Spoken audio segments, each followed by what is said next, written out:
Presenting Superman. Up in the sky. Look! It's a bird. It's a plane. It's Superman! And now, Superman, eighth wonder of the modern world. Visitor from a distant planet whose strength knows no limits, whose endurance is beyond anything humanity has ever known. We have seen how the child of Jor-El and Lara was placed in the rocket ship and sent on his way to Earth. During the long journey of the rocket ship to the Earth, the child has become a man. The rocket landed in a desert. Superman stepped forth full grown to explore this strange new world in which he found himself. Today, as our story continues, we find him hovering with his curious power above a quiet highway in Indiana. A trolley car is just pulling up the hill, and as Superman wheels and turns in curious flight, unseen below, a man and a boy come out of the shed that serves as waiting room.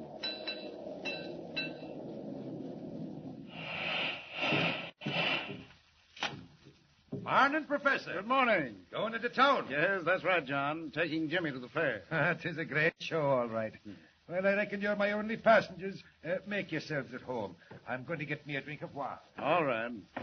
Why, Dad, we've got the trolley all to ourselves. Yes, regular private car. Where'd the motorman go? And just over to the spring for a drink. It's a mighty hot day.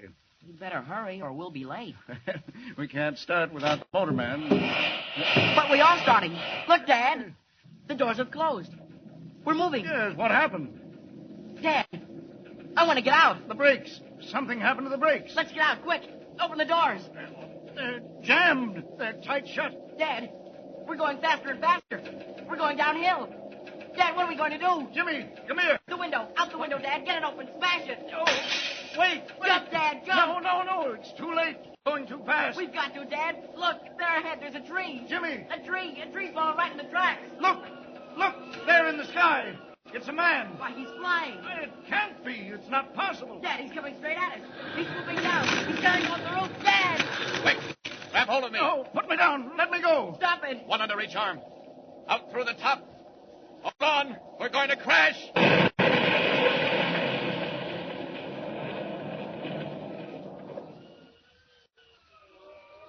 Well, we just got out of that in time. The trolley car's a wreck. Smashed into a million pieces. Where are you going? What are you doing to us? What's happening? Put us down. Don't be frightened. You're all right. I had to get you out of there in a hurry. Pulling off that roof was the only way. Now we're going down again. Down. There you are. Safe and sound in the field. Well, I don't know what to say. Quite all right, Professor. Getting you and the boy out of that car was nothing. I can't believe it. Who are you, anyway? Where do you come from? I have no name. I come from a world that no longer exists. Here in this world of yours, men would call me a Superman. It's a dream. A wild, impossible dream. But, Dad, it happened. We saw it. He flew down, took us under his arms. And out of the car, that's all.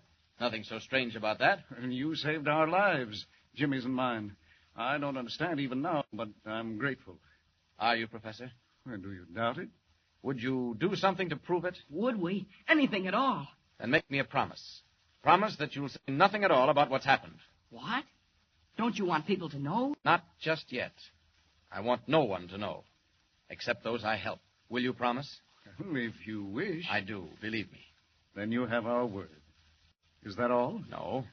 You've given me your promise. Now I want your advice. You want advice from us? You know this world. I'm a stranger. You know the people in it. I have still to find them out. You want to meet men, is that it? Not meet them, Professor. Observe them. Study them. See them at their best and their worst. Know which to help and when help is needed. If you can tell me that... Dad, can we help him? Well, I think so, Jimmy, if that's what he wants. It would mean a great deal to me. Well, my friend, if we can call you that. I hope we can. My first friends on this earth. To mingle with people, to see men at the highest and the lowest, if that's what you want. Well, now let me think. Now, how about a newspaper, a great metropolitan daily? A newspaper? Well, yes, join their staff. Be a reporter. Oh, but you can't do it in those clothes. Not that blue costume with the cloak and shield on your breast. Gee, you couldn't. Jimmy, these are the cloak and the shield of Superman. If I become as other men, I shall dress as other men. Well, you'll have to assume some kind of a name. What do they call you? I have no name. Well, how about Clark Kent. That sounds all right. Yes, why not? It's usual enough. Won't attract attention. Clark Kent. Clark Kent. Yes. And about joining a newspaper. That should give me an opportunity to learn the troubles of men, to know whom to help, and when help is needed. I'll do it. Many thanks to both of you for your advice. Well, no thanks are necessary. If there were only something more. Just this. Remember your promise. Never to reveal my identity. And now, goodbye. I've stayed too long, and I'm off. Goodbye. Goodbye. Goodbye. They're right. Superman must become a reporter. A reporter by the name of Clark Kent. Clark Kent. I'll do it.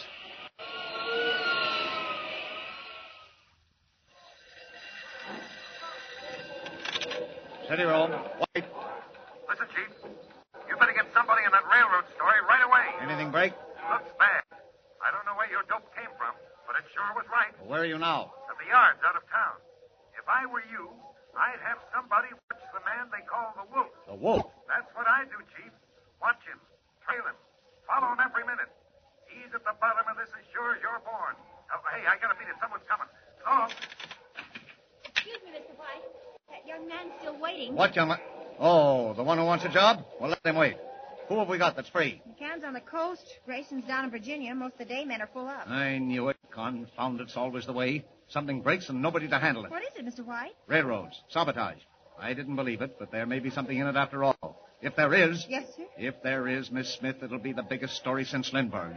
And me short-handed. Oh, what's the use? Yes, sir. About that man. Oh, send him in. Send him in. Yes, sir. Come in, Mr. Kent. Mr. White will see you now. Thanks. You want to see me? Close that door. Yes, sir. My name is Kent. Clark Kent. What can I do for you, Mr. Kent? Well, Mr. White, you can give me work, I hope. Work? On the paper? Yes, sir. I'd like to be a reporter. No, you'd like to be a reporter. What papers have you worked on? Well, none, sir, but No, you haven't. But you think you'd be a whiz. Well, I'm afraid I can't use you, Kent. You mean you haven't any openings? Not for greenhorns. I'm sorry if I'm blunt. But, Mr. White, even if I am a greenhorn, suppose I brought you a good story. And where would you get it? I'm afraid you'll have to excuse me, Mr. Kent. A really good story? Such as... Such as the complete inside on the man called the Wolf on the Western Railroads? What's that? You heard me. Do you want that story? Do I want it? Well, I should say I do. Look here. I think I could get it for you, Mr. White. What do you know about the Wolf? A little bit. Where did you ever hear his name? Connection with railroads, Mr. White. Oh, stop beating around the bush. I only heard the beginning of that myself yesterday morning. Not a paper in the country's carried a line, and yet... And yet I come in here and talk about it. I think I could do something with it, Mr. White. Now, look here, Kent. Mysterious secret messages have threatened to tie up every railroad in the country, beginning with the Western. For a while, the road paid no attention. And then the crack flyer on the P&R went off a bridge. Yes, I read about that. Naturally. But you didn't read about the warnings because they weren't printed. Weren't printed? No, and they won't be. Not until we've checked all the angles. And then this man, the Wolf. Oh, yes, the Wolf. Now, where do you come in? How did you get to know the Wolf? Excuse me. Say your own, White. my friend, tomorrow night, the Silver Clipper leaves Denver for the west.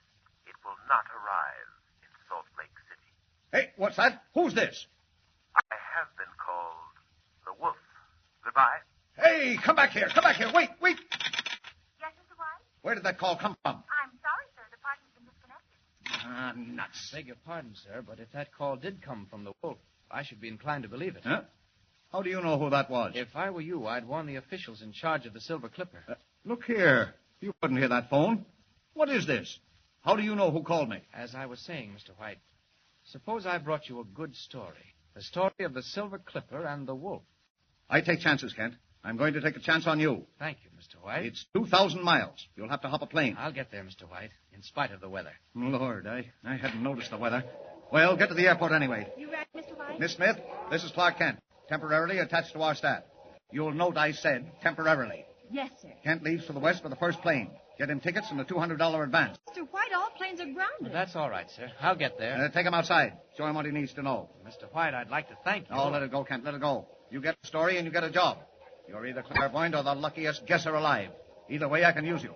But if you miss out, well... This way, Mr. Kent. Thank you, Miss Smith. Nice of you to show me around. Pretty lucky, I'll say. 100 good newspaper men walking the streets, and you step right into a job. I say, I am lucky. You wait in here. The anteroom of the cashier's office. Well, I really don't need an advance. Oh, playboy in disguise, eh?